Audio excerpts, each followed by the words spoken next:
Bonjour à tous, je vous retrouve dans cette nouvelle vidéo où nous allons parler d'un nouveau pays. Ce pays en fait a une très longue tradition maritime qui remonte aux Vikings et je ne vous parle pas du Danemark. Un pays qui a le plus long tunnel routier au monde et très certainement la plus grande proportion de voitures électriques par habitant. Un pays qui a également inventé le ski, qui est la nation qui a le plus de médailles aux Jeux Olympiques d'hiver et qui remet chaque année le prix Nobel. Et je ne vous parle pas de la Suède. Un pays qui effectivement adore lire. Plus de 2000 livres sont édités chaque année. Et je ne vous parle pas de l'Islande. Un pays qui a une très forte consommation de café au monde par habitant et je ne vous parle pas non plus de la Finlande. Eh bien ce pays, c'est la Norvège. Et si ce pays vous intéresse, je vous invite fortement à regarder ce qui suit.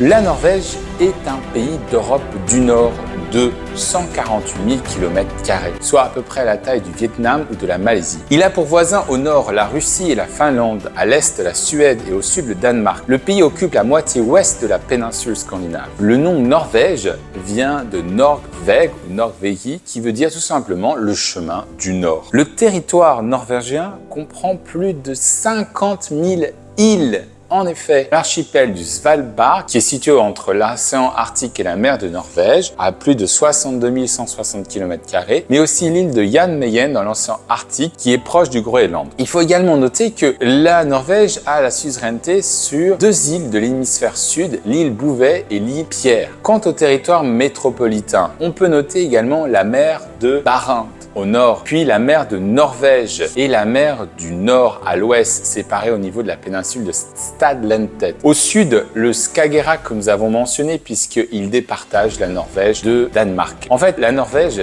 aussi bizarre que cela puisse être par rapport à sa petite taille, en raison de ses îles et de sa côte qui est très fragmentée, a le deuxième plus long littoral au monde, 104 600 km, juste après le Canada. Et donc, autrement dit, la Norvège a plus de côtes que la Russie. Les deux tiers du territoire norvégien sont très montagneux. C'est pour cela qu'on arrive à une altitude moyenne de 500 mètres. En effet, on peut citer au sud de la Norvège le plateau de Hardanger, qui est le plus grand plateau montagneux d'Europe, qui couvre une superficie de presque 12 000 km².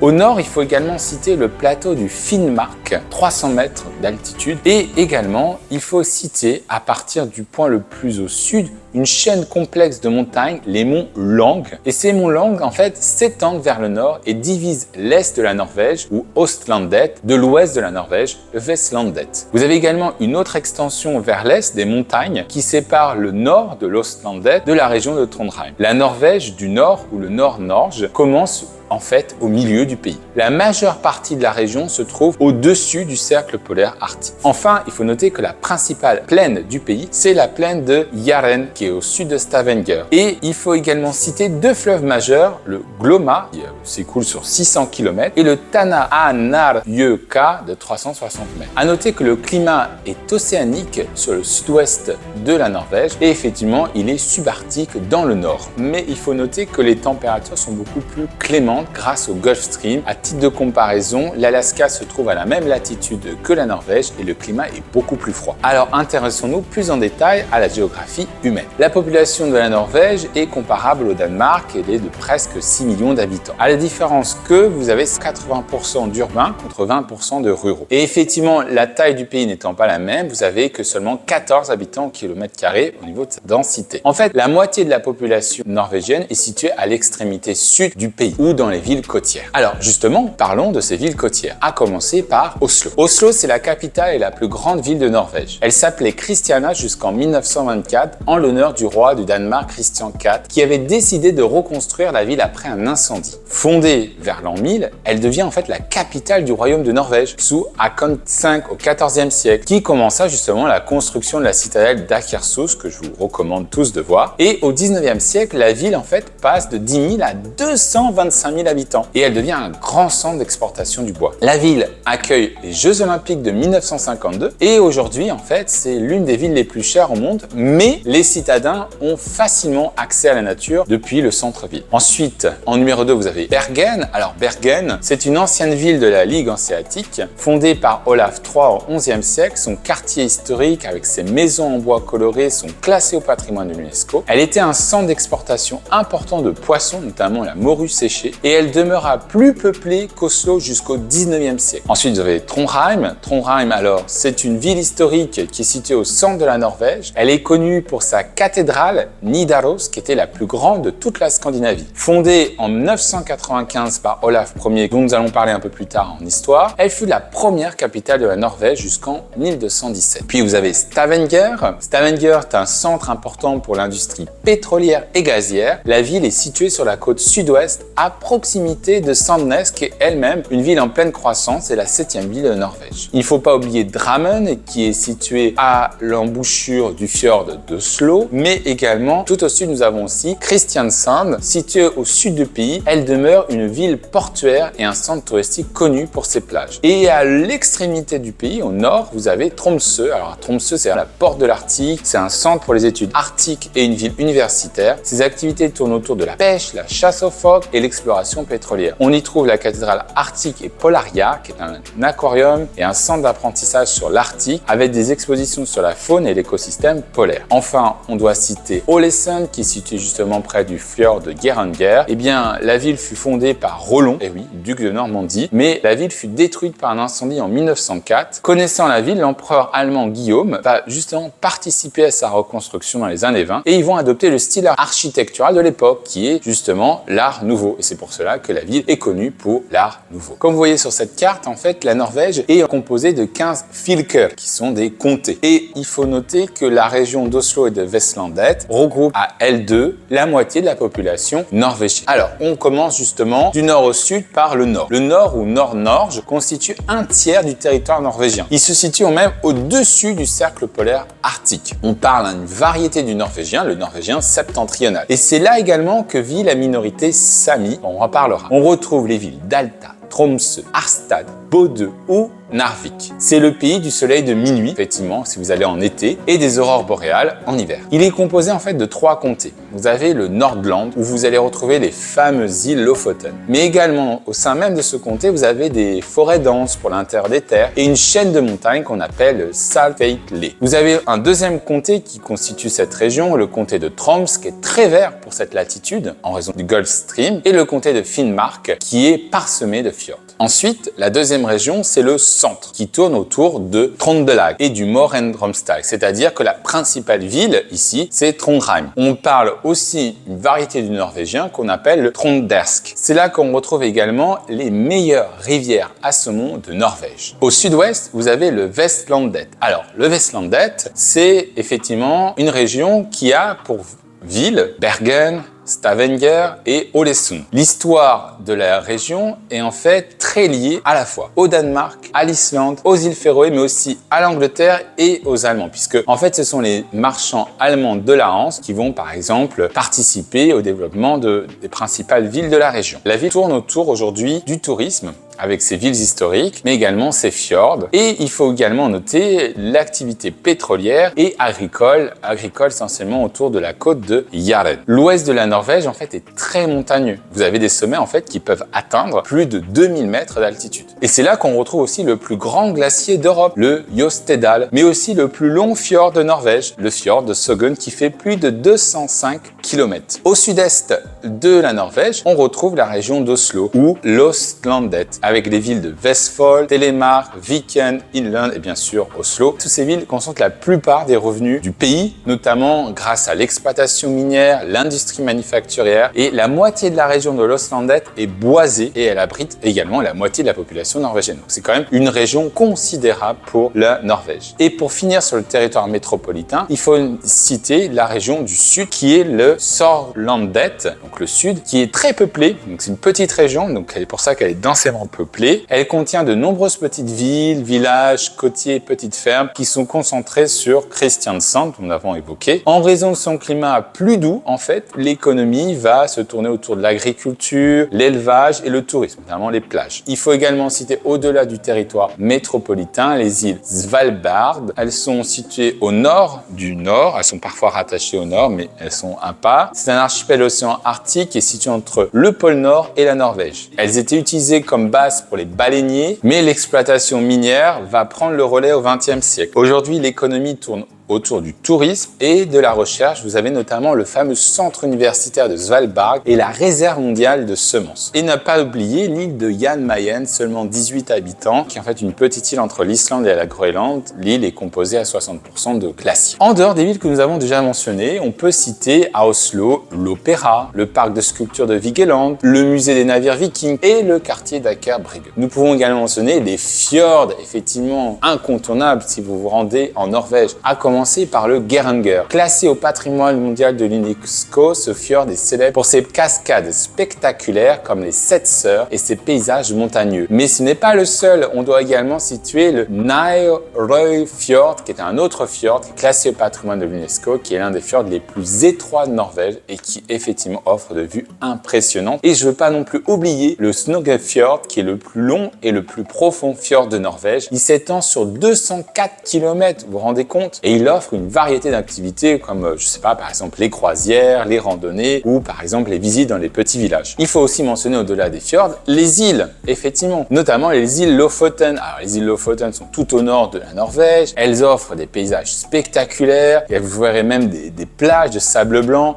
mais vous ne pourrez peut-être pas vous y baigner, et des villages de pêcheurs traditionnels. Elles offrent une opportunité si vous le souhaitez, par exemple pour la randonnée, la pêche, le kayak ou même la photographie. Ensuite, vous avez l'un des parcs nationaux les plus importants de la Norvège, le parc national de Jotunheimen. Il abrite les plus hautes montagnes de Norvège. On peut citer le Galdhøpiggen ou le Glitterting. Ce parc est vraiment un paradis pour les randonneurs, les alpinistes ou les amateurs de nature. Ensuite, à Stavanger, vous avez en fait le Preikestolen ou le Pulpit Rock, qui est une falaise de 604 mètres de haut qui offre une vue imprenable sur le Lysefjord. C'est l'une des randonnées les plus populaires de Norvège. Vous avez aussi le Kjeragbolten, c'est un rocher qui est coincé, si vous voulez, entre deux falaises à 984 mètres au-dessus du fjord. Et du coup, il attire énormément de randonneurs et de touristes. Et bien sûr, Svalbard encore, puisque cet archipel arctique que nous avons déjà mentionné offre des paysages polaires impressionnants de par sa faune unique, par exemple les ours polaires, mais également par ses expéditions, notamment de randonnée, de motoneige ou de chiens de traîneau. La langue officielle de la Norvège est le norvégien, mais il faut bien comprendre qu'il existe deux variétés dialectales. D'abord, d'une part, vous avez le bokmål, qui est parlé par 80% de la population, qui est la langue des médias, des centres d'affaires, des grands centres urbains. C'est une langue qui est issue de ce qu'on appelle le riksmål, qui est en fait la langue du royaume, la langue qui était parlée sous la domination danoise, donc langue dano-norvégienne, et qui du coup, pour des raisons plus historiques que linguistiques, se rapproche du danois. Et puis vous avez le nynorsk, qui est le nouveau norvégien, qui est issu du landsmål, qui est la langue des campagnes, et qui est plutôt parlé au sud-ouest ou dans la ville de Ålesund. Ces deux dialectes font partie du groupe des langues germaniques du nord, de la branche occidentale.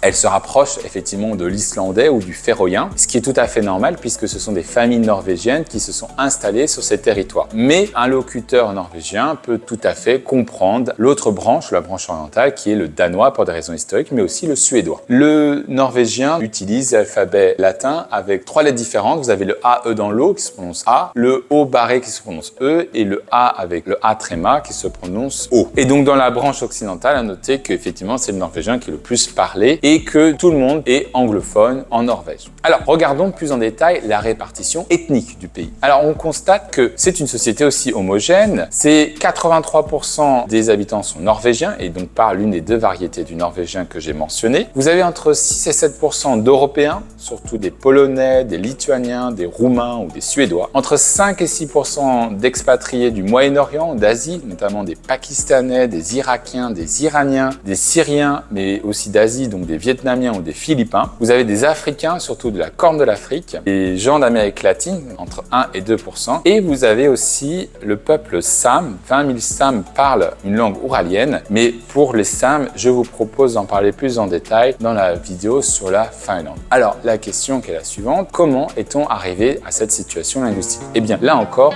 c'est l'histoire qui va nous expliquer. Alors, on constate à partir de moins 4000 que des populations, des chasseurs-cueilleurs s'installent sur le territoire actuel de la Norvège et vont devoir faire place à des populations plus sédentaires vers moins 3500 qui vont effectivement apporter avec eux l'agriculture et l'élevage ovin et bovin. Et cette période qu'on pourrait considérer néolithique va faire place ensuite à l'âge de fer où on observe un certain nombre d'échanges avec l'Empire romain, la vente d'ambre, de fourrure ou de cuir contre des objets de métal, de verre, voire même d'esclaves. Et on voit à partir de l'âge de fer tardif, au moment de l'effondrement de l'Empire romain, les archéologues ont découvert à la fois des forts de collines sur des rochers et également, parce qu'on a vu que le relief est assez escarpé, et également des fermes qui sont à la base en fait de communautés naissantes, voire d'États. Ces fermes, anciennes ou les plus prestigieuses, vont accueillir des assemblées locales, régionales, qu'on a déjà mentionné dans la vidéo sur l'Islande, qu'on appelle les ting. Et ces ting, en fait, vont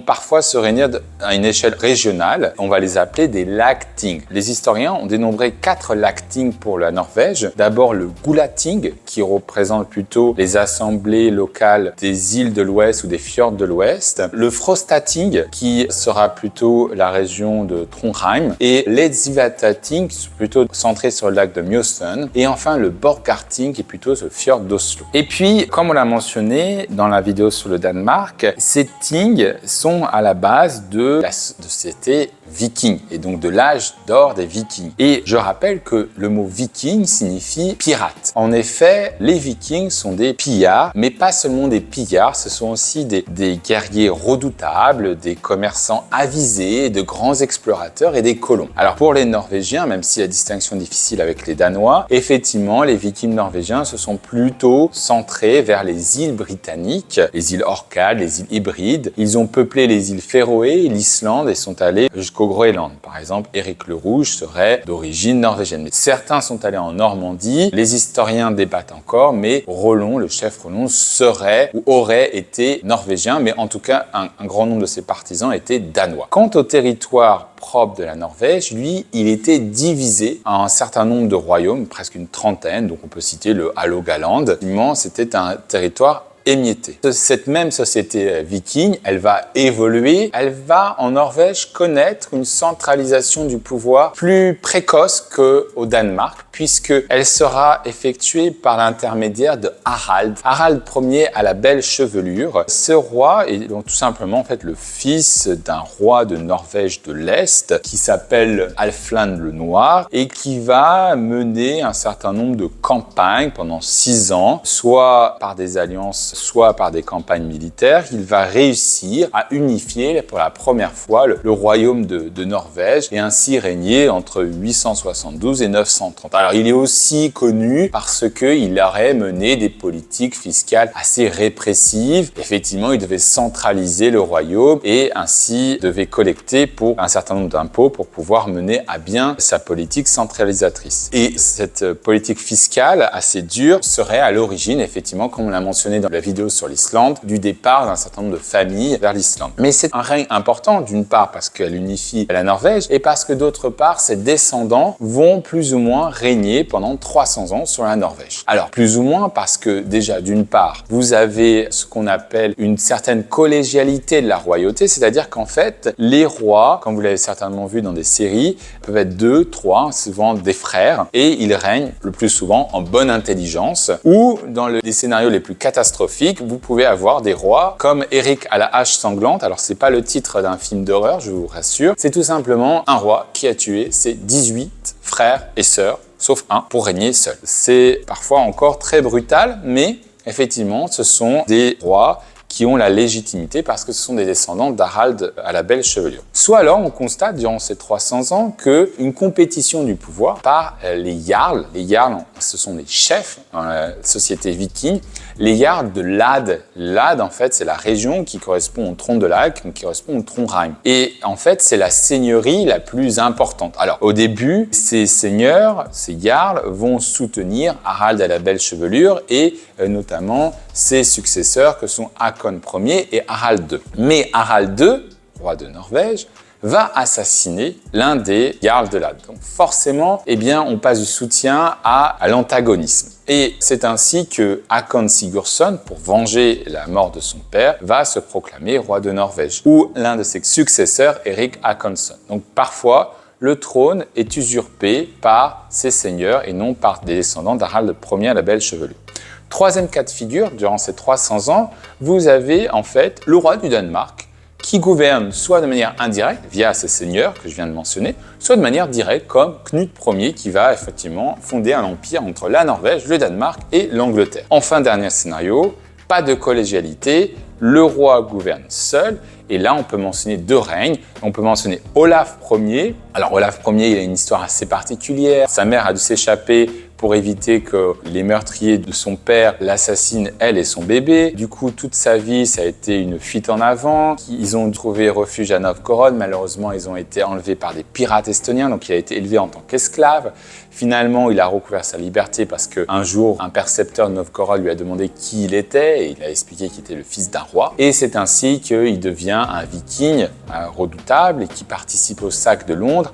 Et enfin, en 995, il devient roi de Norvège, pas pour longtemps, parce que il faut noter que durant ces 300 ans, au-delà de la succession, il y a un autre élément à prendre en compte, c'est le christianisme. Donc effectivement, Olaf, baptisé, voulait imposer le christianisme dans une société qui n'était pas complètement chrétienne. Voyez la vidéo sur le Danemark où j'explique comment le christianisme est arrivé dans la société viking. En l'an 1000, il se fait battre par une coalition du roi du Danemark, mais aussi d'une noblesse encore pro-païenne. Et il arrive la même chose à son successeur, Olaf II, qui justement veut lui aussi imposer le christianisme et qui se fait battre par une coalition. Finalement, Knut Ier qui le remplace va être très impopulaire pour la Norvège et c'est ainsi qu'on va se retrouver à vénérer Olaf II et à le canoniser et à le considérer comme le saint patron de la Norvège. Quoi qu'il en soit, on arrive en 1030 à un tournant. Le christianisme s'est plus ou moins imposé en Norvège, ce qui va avoir pour conséquence de ne plus avoir d'antagonisme entre les seigneurs locaux pro-païens et le roi de Norvège, d'une part. D'autre part, cela va permettre au roi d'avoir une structure hiérarchique, une administration centralisée et donc du coup de participer davantage à la centralisation du royaume. Donc effectivement, on peut voir que la royauté en Norvège est arrivée de manière plus précoce qu'en Danemark, mais a mis beaucoup plus longtemps qu'au Danemark, puisqu'il va falloir attendre 1030 en général. L'imposition du christianisme va imposer, comme au Danemark, le problème du pouvoir croissant de l'Église, suite effectivement à la réforme grégorienne. Donc c'est un problème qui est assez transversal pour les pays à la même époque. Et effectivement, on va arriver à des conflits majeurs entre l'Église et l'État qui voient un pouvoir royal affaibli, sauf lorsque vous avez des rois charismatiques. On peut notamment nommer Sverre, qui était roi entre 1184 et 1202, ou ensuite vous avez Hakon VI, qui met définitivement fin à cette guerre civile entre l'Église et l'État. Et Hakon VI, non seulement il met fin au pouvoir de l'Église, il met fin également au pouvoir économique et militaire de la noblesse, il centralise l'administration et le pouvoir et ainsi c'est un rôle majeur puisque à partir de son règne, la Norvège va perdre sa noblesse et elle va devenir une nation de paysans et ça sera très important pour le reste. Alors ensuite, après Hakon VI, ses successeurs vont régner de manière paisible jusqu'en 1319 et là, sans héritier mâle, effectivement, la noblesse norvégienne choisit le candidat suédois, donc le roi de Norvège et Suède, qui est Magnus VI, qui choisit lui à son tour pour son fils la reine Margrethe Ier, qui est la fille de Valdemar Ier que nous avons cité. Et c'est ainsi que la Norvège va se retrouver dans l'Union de Kalmar. Si vous voulez avoir plus de détails sur l'Union de Kalmar, je vous invite à regarder également la vidéo sur le Danemark. Alors, quel est le rôle de la Norvège dans l'Union de Kalmar? Eh bien, elle va perdre tout simplement son rôle politique. En effet, les îles qu'elle administrait, les îles Féroé, l'Islande ou le Groenland, vont être contrôlés directement par le Danemark. Ensuite, Margrethe Ier et Éric de Poméranie ne vont même pas nommer un gouverneur au rang le plus élevé pour la Norvège et vont diriger la Norvège depuis Copenhague. Donc on voit vraiment une centralisation. La preuve en est qu'en 1446, lorsque l'Union de Kalmar dissoute en raison de la Suède, la Norvège s'oriente vers le candidat suédois qui est Knut Carlsson. Eh bien, le Danemark dit non. La Norvège est arrimée au Danemark grâce à Christian Ier et la raison pour laquelle il n'y a pas possibilité pour la Norvège de s'éloigner de cette union, c'est parce qu'on l'a expliqué, le pays n'a plus de noblesse. Et puis, il y a eu les conséquences de la peste noire. La moitié de la population norvégienne a été décimée. Et enfin, en raison de la pauvreté des sols qui empêche toute constitution de grandes propriétés terrienne. Donc tout ceci fait qu'il n'y a pas d'élite qui permette d'empêcher le Danemark de mettre sa mainmise. Et cette mainmise politique va se doubler d'une mainmise religieuse. Lorsque le Danemark va adopter le luthéranisme, eh bien, ils vont aussi l'imposer. Et donc du coup, le dernier obstacle à une certaine indépendance norvégienne, c'est-à-dire le concile norvégien qui était constitué d'évêques catholiques, eh bien, il va tout simplement disparaître. Donc, on a vraiment une mainmise. Et c'est d'ailleurs avec le luthéranisme que la Norvège n'est plus un royaume juridique distinct, comme l'Union de Kalmar, mais tout simplement une province danoise. Donc, on voit vraiment une dissolution de l'indépendance de la Norvège. Mais on pourrait penser qu'elle aurait pu bénéficier de la rivalité entre le Danemark et la Suède qui vont naître au siècle suivant. En effet, comme je l'ai mentionné, il y a un certain nombre de guerres qui vont avoir des conséquences puisque un certain nombre de provinces norvégiennes vont devenir suédoises et font partie de la Suède actuelle. On peut notamment mentionner le traité de Brömsebro qui voit la perte du Jämtland, du Ardelaland et du Havlaland. Finalement, comme je l'ai mentionné sur la vidéo sur le Danemark, c'est au traité de Copenhague que le Trondheim est rendu à la Norvège et finalement, les frontières entre la Norvège et la Suède sont devenues fixes et c'est l'une des plus anciennes frontières d'Europe. Mais effectivement, on pourrait penser pourquoi la Norvège n'a pas choisi la Suède. Lors de la guerre de 7 ans scandinave, lorsque l'armée suédoise occupe Trondheim, elle est plutôt bien accueillie par les populations locales. Sauf que elle commet un certain nombre d'exactions et par conséquent, la Norvège a plutôt s'orienter vers le Danemark.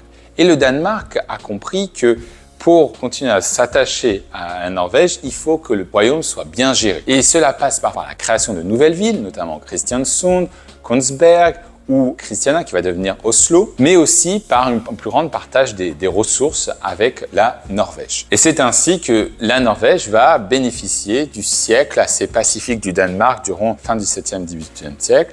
Et si vous voyez que c'est une société, donc il n'y a pas de noblesse, comme j'expliquais, c'est plutôt à l'est de la région de Trondheim, vous avez plutôt des marchands qui font le commerce du bois, des marchands plutôt riches, et puis le reste, c'est plutôt des pêcheurs ou des agriculteurs. Vous avez eu des petites villes qui ne dépasse pas les 15 000 habitants. Et en 1801, vous avez une population totale de 900 000 habitants contre 925 000 pour le Danemark. L'union avec le Danemark va prendre fin. Il va prendre fin à la suite des guerres napoléoniennes.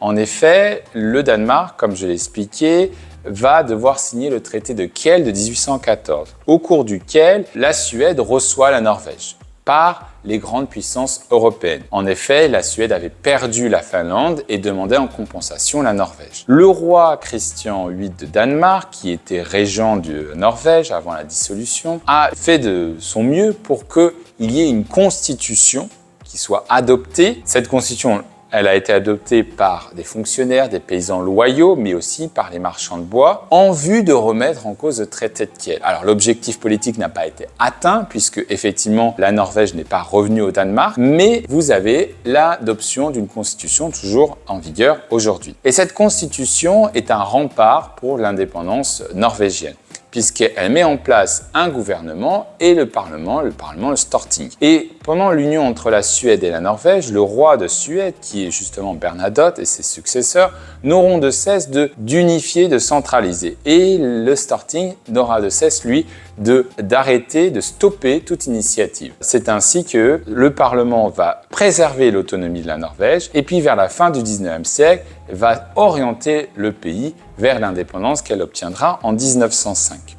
Économiquement, la Norvège a toujours exporté notamment le bois et le poisson vers, entre autres, l'Angleterre. Et d'ailleurs, c'est pour ça qu'elle a subi le blocus de Napoléon et qu'elle a compris qu'il fallait une représentation politique. Au 19e siècle, ces exportations sont moins importantes puisque la Grande-Bretagne décide de privilégier le bois du Canada aux dépens du bois norvégien. Mais vers 1850, l'agriculture se développe. Vous avez surtout le développement d'une flotte marchande. Il faut savoir qu'au 19e siècle, la Norvège avait la troisième plus grande flotte marchande au monde après les États-Unis et le Royaume-Uni. Et grâce à ces ressources, cela lui a permis de s'industrialiser dans le commerce du bois, dans la pâte à papier et dans la construction mécanique, tout ce qui tourne autour du bois. Mais cette industrialisation, effectivement, n'est pas suffisante puisque près de 750 000 Norvégiens vont immigrer vers les États-Unis, qui est la proportion la plus forte après les Irlandais. Au XXe siècle, l'effet le plus marquant, effectivement, la Norvège demeure neutre pendant le conflit, même si elle en subit les conséquences économiques, mais surtout pendant la Seconde Guerre mondiale, elle est envahie par les troupes nazies et un gouvernement sera mis en place, notamment Quisling, qui est aujourd'hui synonyme de trahison. Et après la Seconde Guerre mondiale, le pays axe sur sa reconstruction, notamment sa flotte marchande, et permet d'avoir une reconstruction assez rapide par rapport aux autres pays d'Europe. Aujourd'hui, la Norvège est une monarchie constitutionnelle, monocamérale, avec un parlement, le fameux Storting. Ça a toujours été un parlement assez particulier parce qu'il a toujours eu un rôle important, parce qu'on l'a vu historiquement, il a tenu l'autonomie de la Norvège face à la Suède. Ça a toujours été un parlement avec des pouvoirs plutôt prépondérants par rapport aux autres parlements. Par exemple, depuis 2009, il ne peut être techniquement ou constitutionnellement pas dissous. Alors après, on verra, il y a d'autres mécanismes, mais c'est effectivement un parlement particulier. Historiquement, vous avez deux partis, le Venstre, celui qui justement est à l'origine de l'indépendance de la Norvège. Alors, au 19e siècle, le Storting demande une représentation à l'étranger de la Norvège et pas seulement sous la coupe de la Suède. Le roi refuse, le gouvernement démissionne dans l'impossibilité d'avoir un nouveau gouvernement. Le Storting prononce la dissolution de l'union de la Suède et de la Norvège et organise un référendum au cours duquel 99% des Norvégiens décident de voter pour l'indépendance de la Norvège. Et de l'autre côté, vous avez le parti travailliste, donc qui est plutôt à l'origine des réformes sociales. On peut penser d'abord le suffrage universel masculin et féminin, mais également à la journée de 48 heures, puis de 40 heures, ou l'interdiction dès le 19e siècle du travail des enfants ou des femmes enceintes. Le chef de l'État est le roi Harald V, qui est le petit-fils de Håkon VII, qui est tout simplement le fils du roi du Danemark. On a une relation entre les deux royautés. La Norvège, au même titre que le Danemark, est membre de l'OTAN, membre de l'AELE, l'Association d'économie des libre-échanges avec l'Islande et la Suisse et Liechtenstein, mais pas de l'Union européenne. Pendant deux référendums, en 1972 et en 1994, la Norvège s'est prononcée contre l'adhésion à l'Union européenne. Et c'est pour cela qu'en 1994, elle va signer l'espace économique européen, c'est-à-dire que la Norvège fait partie, doit adopter un certain nombre de mesures du libre-échange, du marché unique, mais ne peut décider puisqu'elle n'est pas membre. Les inquiétudes tournent autour de la pêche, du pétrole et de l'identité. Alors, comme on voit ici, sur les dernières élections, effectivement, on voit que le parti travailliste est prédominant. D'ailleurs, c'est celui qui a été au pouvoir jusqu'aux années 1960. Et entre 2005 et 2013, il a eu pour Premier ministre notamment Jens Stoltenberg, qui a été un peu le Tony Blair norvégien. Aujourd'hui encore, le parti travailliste est au pouvoir puisque le Premier ministre actuel, Jonas Gahr Støre, vient du parti travailliste. En général, il forme des alliances avec le Parti socialiste de gauche, qui était issu de la fusion avec le Parti communiste. De l'autre côté, vous avez le Parti conservateur qui s'appelle Høyre, la droite, qui est la deuxième force politique qui a accepté l'État-providence, qui a accepté un contrôle de l'économie. Et en général, il fait plutôt alliance avec le Parti du Progrès, qui est un parti plutôt libéral, de plus en plus important. C'est ainsi que vous avez ce graphique avec à la fois le Parti travailliste et le Parti conservateur. Au niveau de l'économie, donc je mentionnais, au-delà du commerce traditionnel du bois et du poisson, effectivement, vous avez le transport de marchandises et bien sûr la construction navale. Mais à partir des années 70, c'est la découverte et l'exploration des champs pétroliers et gaziers qui vont définitivement modifier la Norvège. Donc la Norvège va connaître un taux de croissance entre 2 et 6%. Alors elle va pas vivre les contre-chocs pétroliers que la plupart des pays européens vivent. Par contre, eux, ils vont vivre lorsque le prix du pétrole est bas. Par exemple, en 1986, l'OPEP décide d'augmenter sa production de pétrole. Le prix du pétrole chute, ce qui va avoir des conséquences sur la Norvège et effectivement une conviction de diversité diversifier l'économie norvégienne. Les 20 dernières années, on voit que la croissance est plutôt faible malgré le pétrole parce qu'effectivement, on a ici une économie qui est arrivée à maturation économique. Et puis, comme tous les autres pays, on voit effectivement les défis habituels comme le vieillissement de la population, les délocalisations et la mondialisation. Pour cela que la Norvège a un taux de croissance entre 0,5 et 4% hors crise 2008 et Covid. Le PIB de la Norvège est de 171 milliards en 2000, il est à 485 milliards aujourd'hui. Il faut noter que la Norvège a aussi un fonds souverain de 750 milliards de dollars. Le PNB par habitant de la Norvège est de 38 000 dollars contre 87 000 aujourd'hui. Et le taux de chômage est plutôt faible. À noter que la monnaie utilisée est la couronne norvégienne. Concernant le secteur primaire en Norvège est anormalement haut par rapport à un pays européen, ce qui s'explique puisque dans le secteur primaire, on a l'extraction du pétrole et du gaz. Donc c'est pour ça que le secteur primaire est à 13%. Et effectivement, le secteur secondaire est aussi très haut puisqu'il s'agit de transformer ces produits primaires en produits transformés et donc on a effectivement le raffinage du gaz et du pétrole qui compte énormément. Donc vous voyez que l'extraction et l'industrie pétrolière et gazière représentent 20 et 25% de l'économie norvégienne. Mais vous avez quand même un secteur tertiaire qui correspond aux 2/3 de l'économie, notamment les services, le commerce, les finances, l'éducation, la santé, le tourisme. Parmi les principales exportations, vous avez bien compris qu'on a le pétrole brut, mais aussi le pétrole raffiné et le gaz. Mais pas seulement, vous avez aussi des poissons, les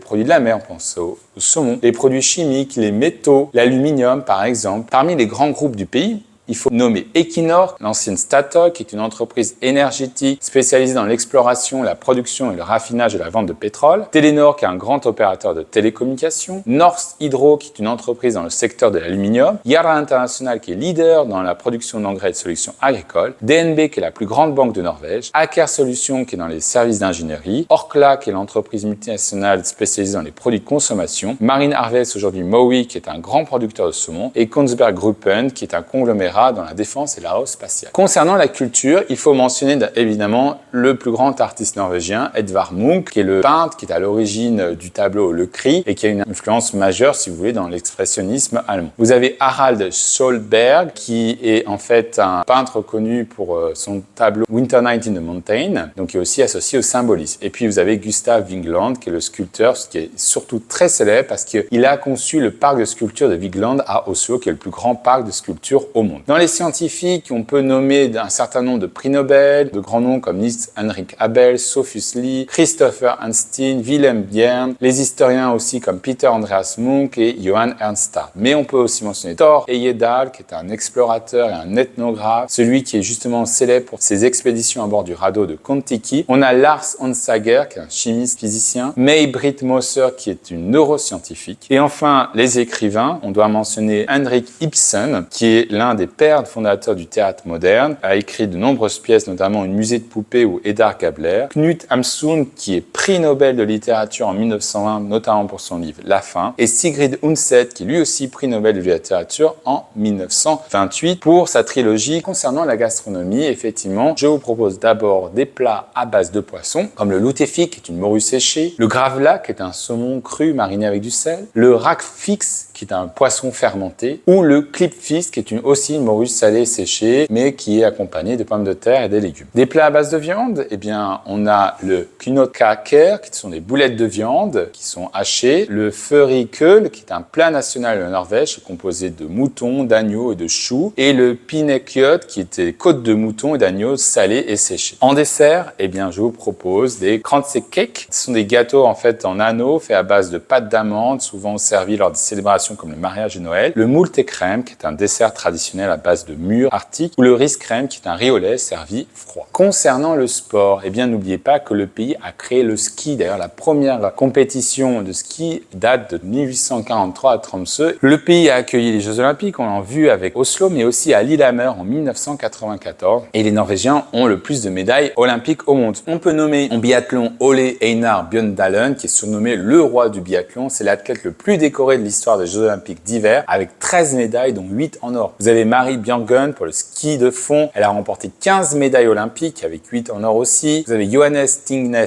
Bø, encore pour le biathlon, qui est un des meilleurs athlètes. En ski alpin, on a Axel Lund Svindal. En ski de fond, on a Peter Northug, Northung. Aux échecs, il faut mentionner Magnus Carlsen, qui est le champion du monde d'échecs et l'un des meilleurs joueurs de tous les temps. Enfin, vous avez Karsten Warholm, qui est un spécialiste du 400 mètres haies. Bien évidemment, il faut mentionner Erling Haaland, qui joue actuellement dans le club anglais de Manchester City. Ada Hegerberg, que c'est une des meilleures footballeuses au monde. Elle joue à l'Olympique Lyonnais. Et enfin, Grete Waitz, qui est pour l'athlétisme, une coureuse de fond légendaire qui a remporté les Jeux Olympiques de 1984. Alors, pour finir, quels sont les défis de la Norvège? Eh bien, les défis d'abord géopolitiques, puisque la Norvège a aussi une frontière avec la Russie. Les défis politiques en termes d'intégration économique et sociale de ces différents expatriés qui sont venus les 20 dernières années et qui peut être problématique en cas de non-inclusion. Les défis économiques, la Norvège se veut un champion du recyclage, de la lutte contre le réchauffement climatique avec les voitures électriques, mais d'un autre côté, c'est l'un des plus gros exportateurs de pétrole au monde. Et comme les autres, le vieillissement de la population et s'assurer une manœuvre suffisante. Et les défis environnementaux, c'est un pays qui est situé aussi au-dessus de l'océan Arctique et qui est en première ligne au niveau de la fonte des glaces. Voilà,